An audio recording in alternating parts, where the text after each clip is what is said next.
Hello, welcome back to Sploosh. So today I'm joined by Nicholas Yo, and we'll be talking about Hotel, a play that we watched together about 3 weeks ago. So we're just here to discuss our thoughts following the play. Yeah, Nicholas. Wow, has it been 3 weeks already? I can't believe it. Yeah, I thought it would be nice to reflect on this play because it's been very successful. The show is entirely sold out, and they even released standing tickets. Yeah, people stand to watch concerts, but to stand to watch a play, that's like Shakespearean times. So yeah, a summary of what the play is about. It was written by Alfian Saad and Marsha van der Straten. Directed by Ivan Hing and Glenn Gree, together with a huge cast, brilliant, really talented cast. And now I read from the back of the Hotel publication, which, disclaimer, I was involved in. An immersive multi-generational epic, Hotel explores the notions of empire, nationhood, migration, and identity against the backdrop of a shrinking world. Spanning a century and performed over close to 5 hours in 9 languages, this groundbreaking theatrical event highlights the eclectic energies born from the collisions between the old and the new, East and West, tradition and modernity. It's nice to see that a Singapore story like that was so well received. Even the books that were printed, I think the first print one had sold out. So people are even taking the script back home. Yeah, I think it's interesting for us to discuss, why this play resonates so much with audiences in Singapore. Maybe you could start off by telling us what made it so enjoyable for you watching this play? Well, what made it so enjoyable for me? I think first off, right, and I think a while ago I wrote an essay about the play, which I don't think I'm going to rehash right now. I'm just going to start with something else, which is that I find it so fitting that it's staged so close to National Day. Because it's a play about Singapore and very much about our national identity and our history. And Alfian Saad, one of the playwrights, has said that there are multiple ways to love Singapore, and Hotel is really one of the most touching and sincere love letters to Singapore that have resonated with me. Like for me, right, I don't really fully identify as a Singaporean because I was born in Malaysia, and so to be able to finally feel, wow, I feel truly at home, that I can recognize myself as part of this nation. It's just, I think it speaks volumes to how monumental and how, this play really touches your soul. What about you? Well, the last Singapore-themed program I watched was Don't Call Me Mr. Marikita, also at Wild Rise. And I was struck by how that story, as well as the stories in Hotel, were really the stories of forgotten people. And this is why it really resonated strongly with me. There were 11 scenes, 11 vignettes, but they were all woven together so well. And I would say that in a sense, Hotel is like a subaltern history of Singapore, of the forgotten people, working class people, as well as others, of course. And that's what this is about as well. I think for people who have lived in Singapore or people who are Singaporean, it hits especially hard because forgetting seems to be our national affliction. And I really like how these individual vignettes, are staged against the backdrop of historical moments that we are all really familiar with. Like, I think for me, the most memorable scene would be Separation. I think that was scene 6, 1965. And yeah, I think anyone who has watched Hotel would definitely remember how poetically written that scene was. The interlocking dialogues, the parallel histories, the individual histories, and also national histories, and just all intertwined, interwoven by the same theme of separation, and whether whether you must separate, whether if the time is not right, then that just has to happen. So yeah, the fleshing out of those stories, individual stories, against historical backdrops, that really adds the human element to an otherwise really bland history that we all read about in social study textbooks but never really feel. Yeah. Precisely. I think with social studies textbooks, what you get really is the history of the victor, right? The people who have the power to write history, to make history, and people don't really interrogate how history itself is manufactured. Narratives are manufactured, but in reality, there is always a multiplicity of different views, of different experiences. Just people separated by different degrees could have a totally different story to tell. Yeah, really feature like those marginalized voices of like those chambermaids, servants, and also the drag queens of Bugis Street. But also I think besides the fact that history is often written by the victors, right? There's also this tendency to focus on great man history, like that the belief that history is only shaped by the actions of these few individuals, but in this play, it really shows that what really resonates are the stories of little people, like their struggles, and it's really this kind of struggles which like paint a more nuanced view of history, more complicated. Like you see that everyone it's just more human. Like in the first scene, right? It was such a complex characterization of what's her name again, the woman. But yeah, it was just such a nuanced characterization because you can see that she does experience that moral struggle, right? Whether she should side with her white husband, who is obviously on the side of the oppressors, invaders of Southeast Asia, but eventually she still chooses to forego her moral conscience and to go with her husband in order to pursue, I guess, what would be an easier route out for her and to pursue love for her. Presumably she does love her husband, and so that's like a complex view because that's, I think, a voice that's not often heard. We often have this black and white image, either the oppressor, the white oppressor, and then you have the native oppressed. But then now there's this in between, the person who is kind of on one side but also on the other side, and I find that quite interesting. Absolutely. I love all the complex characters that feature in this play. And obviously, Margaret in scene 1 is one of these characters, right? She's an Asian woman, but she's married to a white man, and she's about to witness an execution, which her Christian faith tells her is wrong. So you see her divided loyalties and the moral dilemma that is at play, all the contradictions. And ultimately, I think Margaret acquiesces, and she attends the execution. So the couple start to interrogate the reasons for the riot. The husband looks at it as a law and order issue and attributes the riot to alcohol.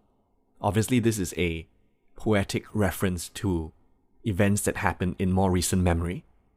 But ultimately, it's a question of labor and how these soldiers were lowly paid. And obviously, the play seems to suggest that that may be the real reason for the revolt. And I find that quite interesting, actually, what you said about how it resonates with our present times, because I think something else both of us have picked up on, right, is really that as much as Hotel the play is about Singaporeans' search for national identity and settling into its new home, right, it also reveals that we as Singaporeans, as modern day Singaporeans, seem to have taken up the previous position of like the white man. Oh, absolutely, the white man's burden.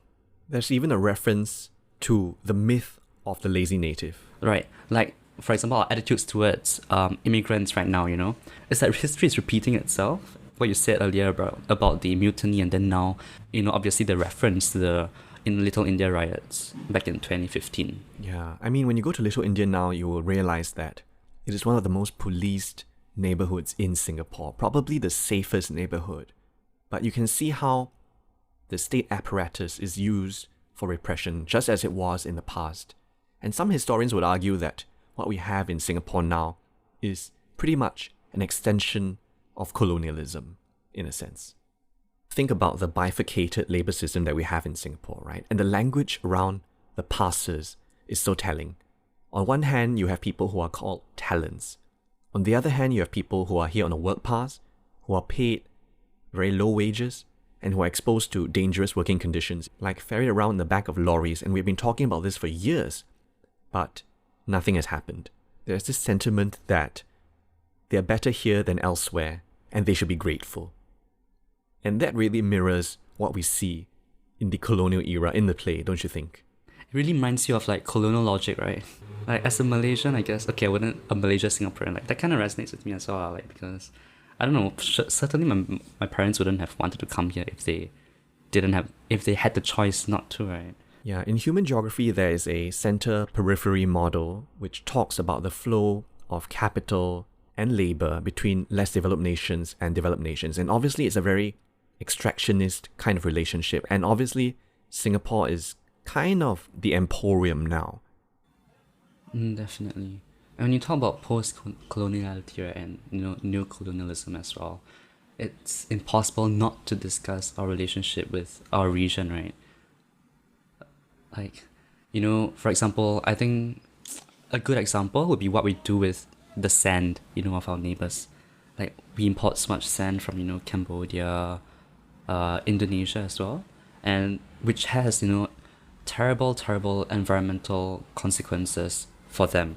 But simply because we have the economic means, so we have this ability to literally extract their land, extract their resources in order to, expand ourselves economically and, try to whet our insatiable appetite. And yeah, like people around the region tend to say, Singapore stands out like a sore thumb, in the region. And I guess that's really true, and I know obviously I'm not saying we should stop developing economically or whatever, but I think the exploration of the empathy between Singapore and the region and the regional kinship is also something that resonated with me within the play. Yeah. If you would indulge me, I would like to reference a book. It's called Hong Kong, Culture and the Politics of Disappearance, by Akbar Abbas, a professor of comparative literature.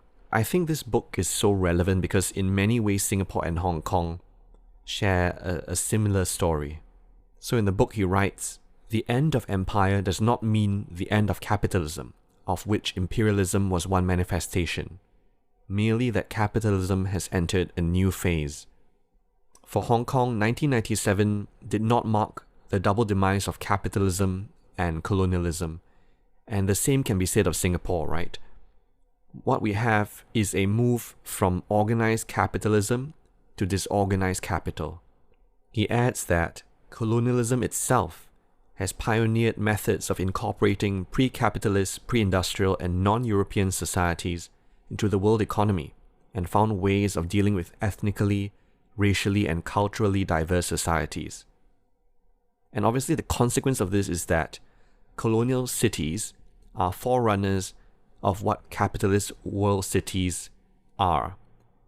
Colonialism is the middle term that allows imperialism to make the leap to globalism. Don't you think that in so many ways parallels Singapore? Very eloquently, I think he articulates, the state of existence that Hong Kong is in. And this is also something that I think Singapore is in.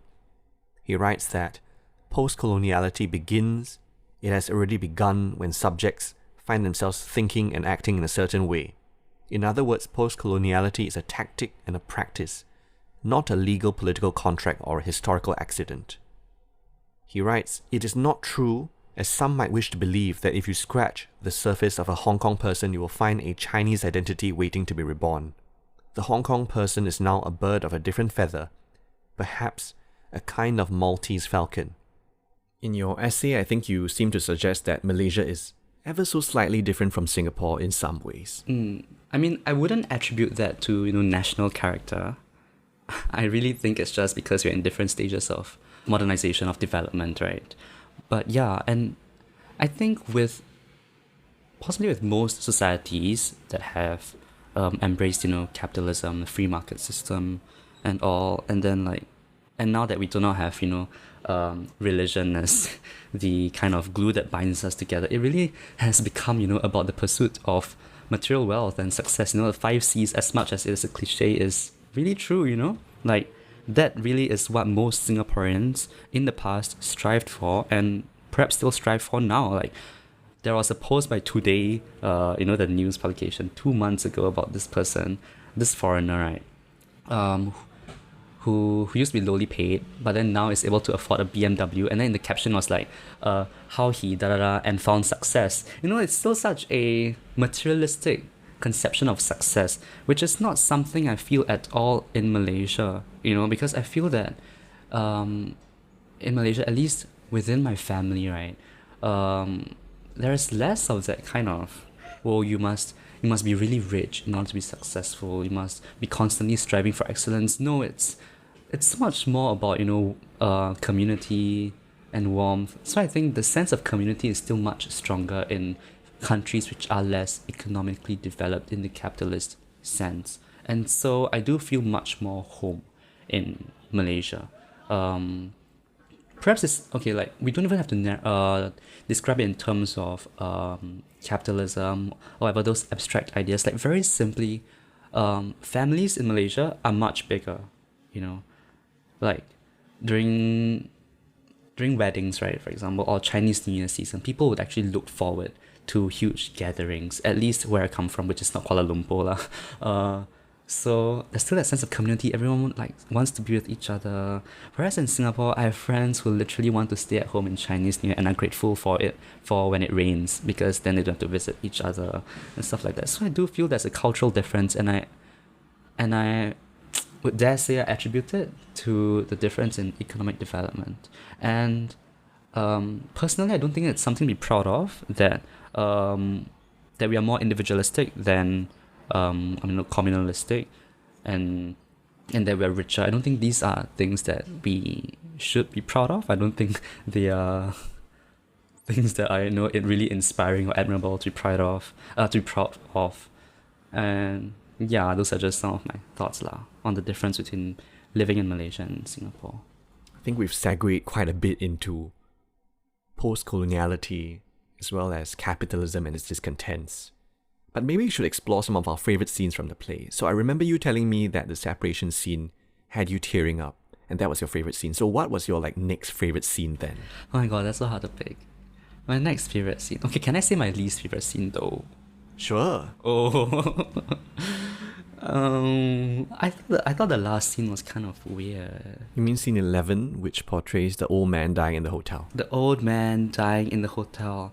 I thought the story just felt kind of out of place in the context of the previous stories that we have gotten to experience, because it's like it was written like more of an ending, or a conclusion, rather than another story in a line of stories. I still remember in that scene, there was a point where Mrs. Yao breaks into a kind of monologue. She speaks to the audience, to explain that Henry felt that home was an illusion in his later years. And I wasn't really a fan of that, because it felt like it was more telling than showing, Yeah. And so I would say that was that was probably one of the weaker scenes for me. But, after the separation scene, I would say my second favorite scene,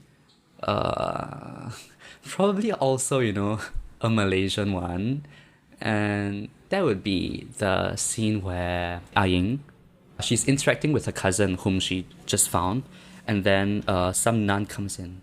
That scene about the bondmaid, oh my god, that really resonated with me.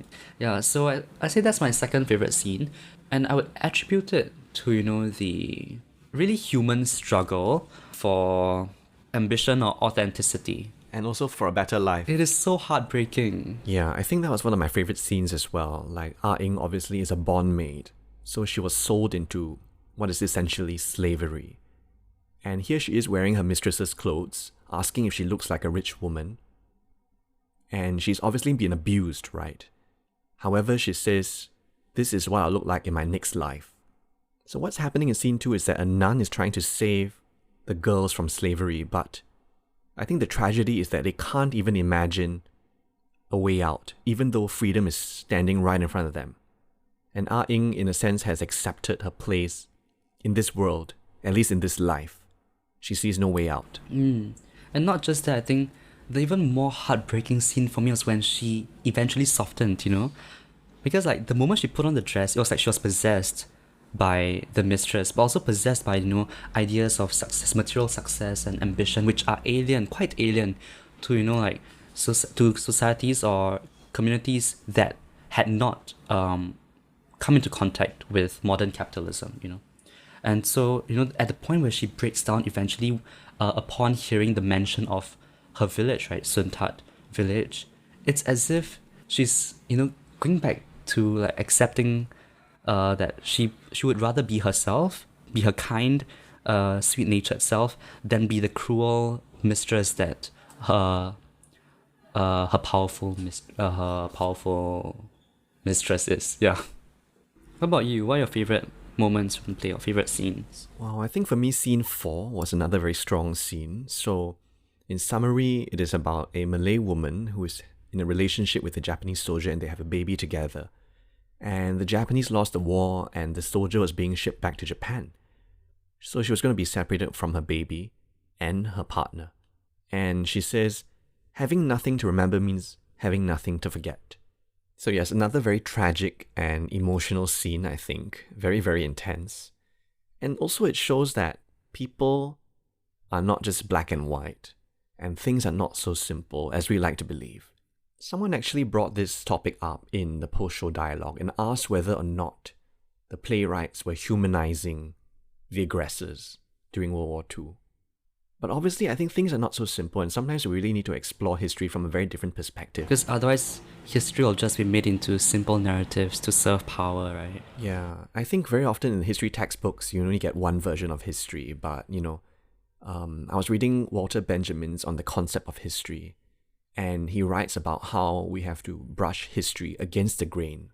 And that really is what's happening in Hotel, I think. There really is a multiplicity of views, there is a multiplicity of experiences, and we cannot assume to speak for others all the time, I think. I also have this question, I cried several times watching the play, especially during when the national anthems were sung. So I was just curious, do you tear up at any moment? Well, I suppose I'm a rather cold-blooded person because I didn't. But I must say that I was really, really moved by some of the scenes in this play. And I would definitely recommend other people to watch it because it's really a tearjerker for most people, right? And I haven't felt this way for a very long time. I think the previous time I felt this way was in, Don't Call Me Mr. Marikita. I think we all identify in some way or other with the underdog. And these are stories about the underdog, the people who are forgotten. And although there is the sham and drudgery and broken dreams, I think, these people were dealt a bad hand, but they really tried their best to play the hand they were dealt. And that's truly admirable. Yeah. Speaking of the actors, right, and the cast, I was really impressed by the actress who portrayed the bondmaid. She was able to speak so many languages, And then there was another actress whom I was absolutely floored by. The hotel manager. Her performance was so great, I still remember that moment when, I think the national anthem has started playing or something. And she just starts breaking down, And the commentary is just so pithy. The commentary on the relationship, I think it's time. And when I first heard that, I actually thought, the time for breakup or something. But then the actor continued to add that the problem is time. And that just added another layer to the meaning of that sentence for me. And I found that sentence really summed up what that scene was trying to convey. And in fact, for the entire play as well, I'm not sure whether it's just me, but I thought there were some cinematic references in the play, and there's a citationality that is going on here. I actually studied a number of films of Wong Kar-wai, including In the Mood for Love, Chongqing Express, and 2046. And time is a recurrent theme in all these films. Time and its displacements. In the play, Edward says, I think it's time. Ling says, time for what? And Edward replies, no, the problem is time. And I'm now going to read you a line from the film 2046. It goes, love is all a matter of timing. It's no good meeting the right person too soon or too late. If I'd lived in another time or place, my story might have had a very different ending.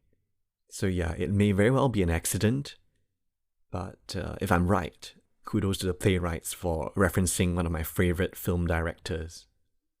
A lot of people watching Wong Kar-wai films actually think that the films are about romance, about love. And sure, at some level, yes, they are about romance. But ultimately, I think Wong Kar-wai is talking about the relationship between two peoples in a very allegorical way, about Hong Kong and China. You know, there's a scene in Chongqing Express which is pretty iconic where Takeshi Kaneshiro is eating expired pineapples. And the expiry date of these pineapples is kind of like a metaphor for the handover of Hong Kong in 1997. And that is exactly what is happening in Hotel as well. With the sense of dread about separation and what's going to happen after, right? The people are separated just by a bridge in reality. But now they have to stamp their passports when they want to cross over to the other side.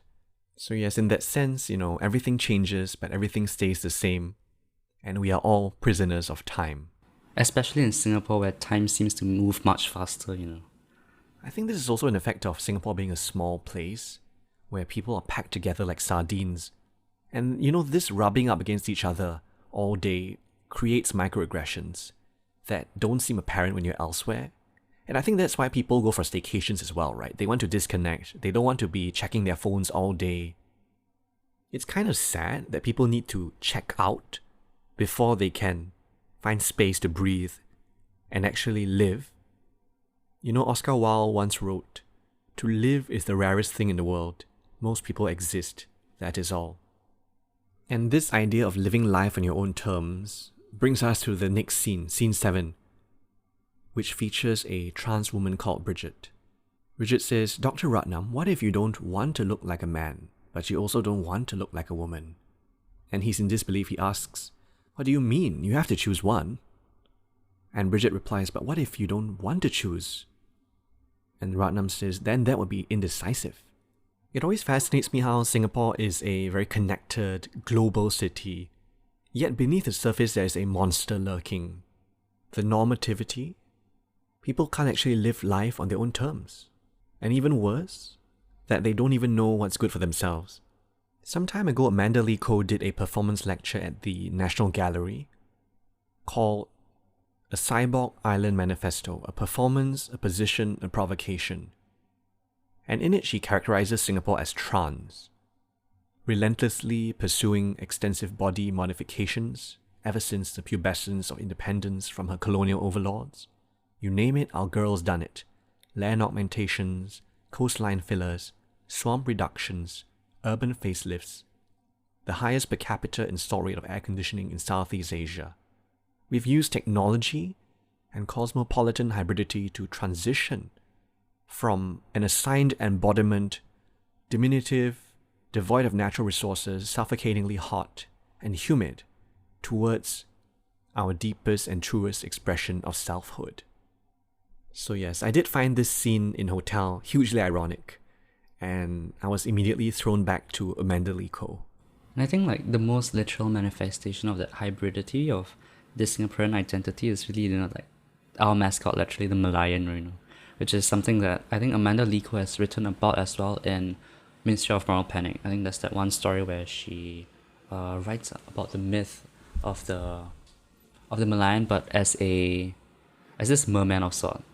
And also Alfian Sa'ad has written about that as well. There's a tradition of writing about the Malayan, right, in Singapore poetry, and Alfian Sa'ad, I think, is the one poet who has really captured the hybridity of the Malayan in the sense that it's both lion and mermaid, right? But also the hybridity of its feelings towards itself, whether it's disgust or pride, Yeah, I think as Singaporeans, maybe there's that kind of, and I think as Singaporeans, there's also that the hybridity of shame and also pride, cultural shame and material pride.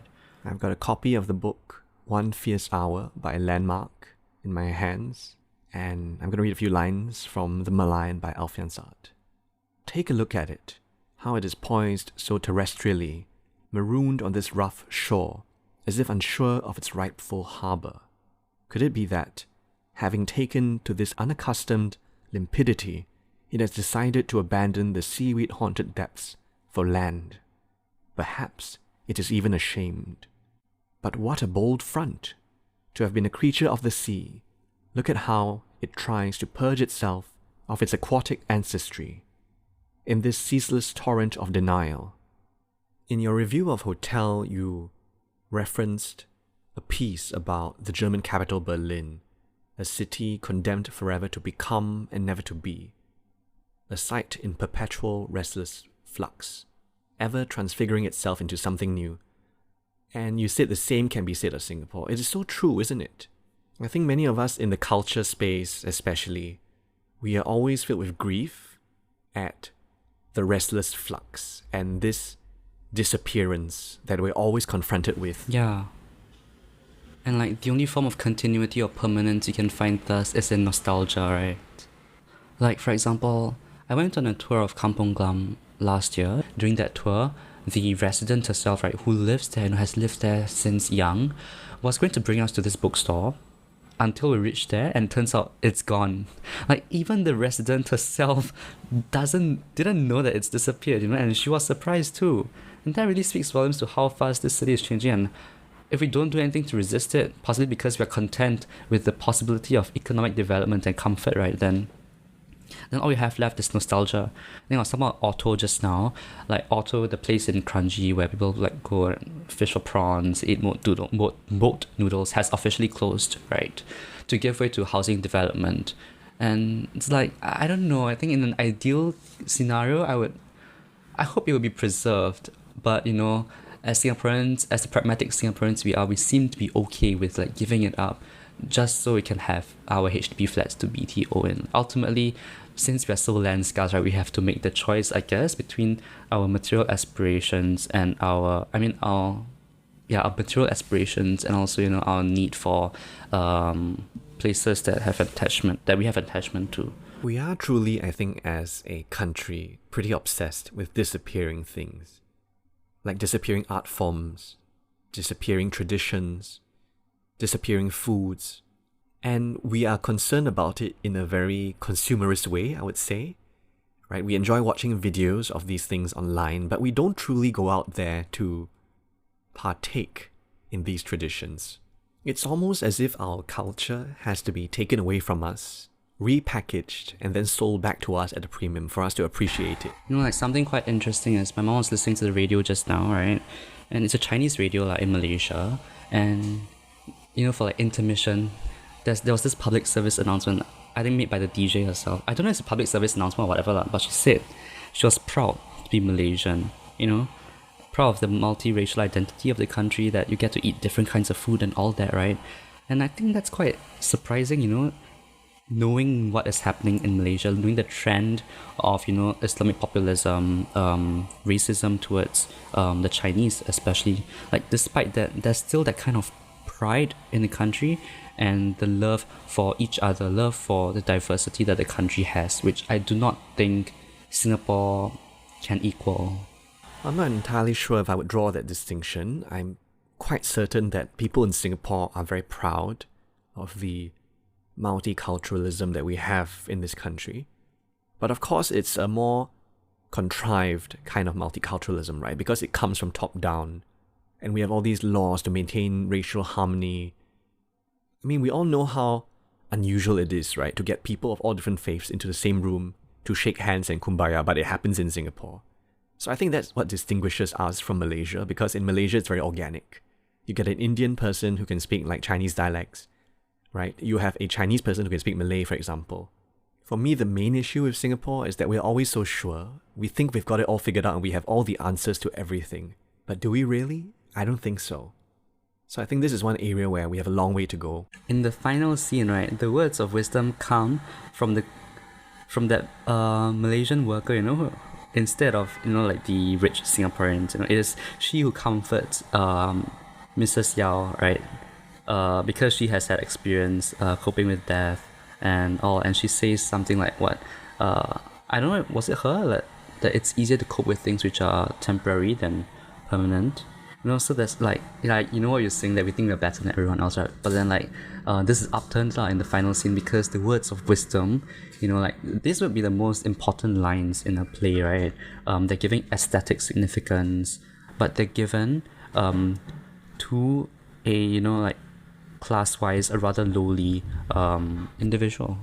Absolutely. Yeah. I think the message of that final scene really is that everybody has a story to tell, and everybody's story is valid.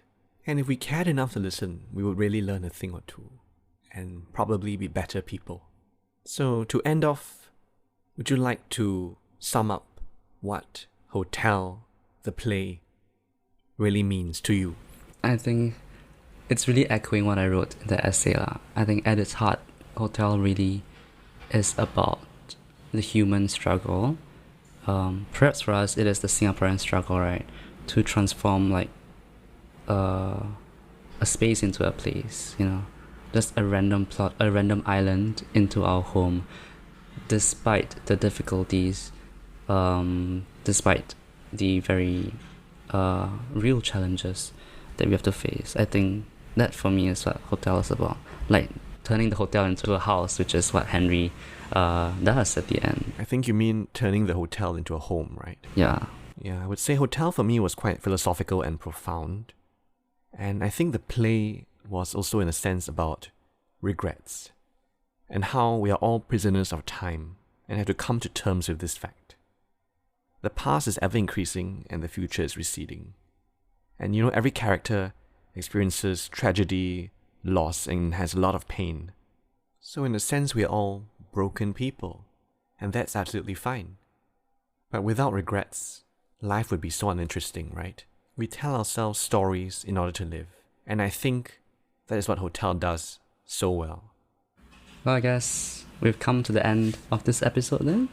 Well, thanks for having me, and for those listening, don't forget to check out 3 very interesting plays coming up at Wild Rise, including Snow White and the Seven Dwarfs by Alfian Sa'at, God is a Woman by Joel Tan, and Psycho Bitch by Amanda Chong. Oh gosh, I can't wait. And of course, don't forget to pick up a copy of Hotel. You can buy the script for $20 from Wild Rise while stocks last. Thank you, Nicholas, for joining me for this rather long conversation about an even longer play. So, thank you for listening and have a good day. Bye-bye.